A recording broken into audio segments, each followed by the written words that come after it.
एक विशाल शार्क को चारे की तरफ फंसाकर 100 मीटर ऊंचाई पर खींच लिया गया। अगले ही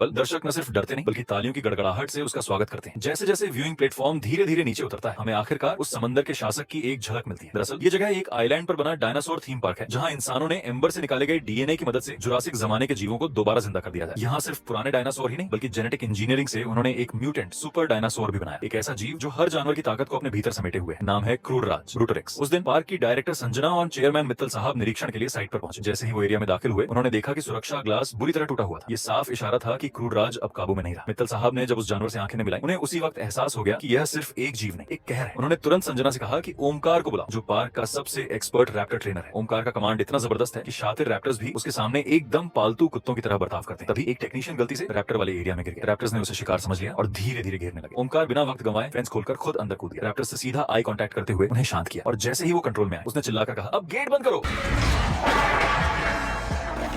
संजना और ओमकार क्रूरराज के एनक्लोजर में पहुंचे। वो उसे बीफ स्टेक से बाहर लुभाने की कोशिश कर रहे थे, लेकिन काफी देर इंतजार के बाद भी उसका कोई अता पता नहीं मिला। संजना को शक हुआ, उसने थर्मल कैमरा ऑन किया, लेकिन वहां भी कोई सिग्नल नहीं था। उसी वक्त ओमकार ने दीवार पर बड़े बड़े पंजों के निशान देखे और फौरन समझ गया, ये जानवर पिंजरे से बाहर है। अगर वो बाहर घूम रहा है तो पूरे पार्क पर तबाही मंडरा रही है। संजना तुरंत कंट्रोल रूम दौड़ी, जहां उन्हें याद आया कि क्रूरराज के शरीर में ट्रैकिंग चिप लगी है। ओमकार और कुछ टेक्नीशियन नीचे जाकर उसकी खोज में जुटे। वहां जमीन पर लगभग 2 मीटर लंबे पंजों के निशान देखकर सभी सकते में आ गए। उधर कंट्रोल रूम से रेड अलर्ट जारी किया गया, क्रूरराज अभी भी एनक्लोजर में ही है, गलतफहमी मत पालो। लेकिन तब तक देर हो चुकी थी। टीम का आमना सामना हो गया उस हैवान से। एक स्टाफ मेंबर तो उसी वक्त उसका शिकार बन गया। उधर एक और स्टाफ, जिसे सब मोटू कहते थे, अपनी जान बचाने के लिए खुदगर्जी दिखाते हुए पार्क का मेन गेट खोल बैठा। ओमकार ने जैसे जैसे खुद को बचाया, तेजी से एक गाड़ी के नीचे जाकर छुप गया। क्रूरराज ने उस गाड़ी को उठाकर झटका दिया। ओमकार वक्त रहते वहां से फिसलकर निकल गया। जैसे ही उसने देखा कि वो बचा नहीं पाएगा, उसने तुरंत गाड़ी की फ्यूल पाइप काट दी और पेट्रोल अपने ऊपर डाल लिया, क्योंकि ये सिर्फ जानवर की नहीं, जुरासिक पार्क की आखिरी लड़ाई शुरू हो चुकी थी।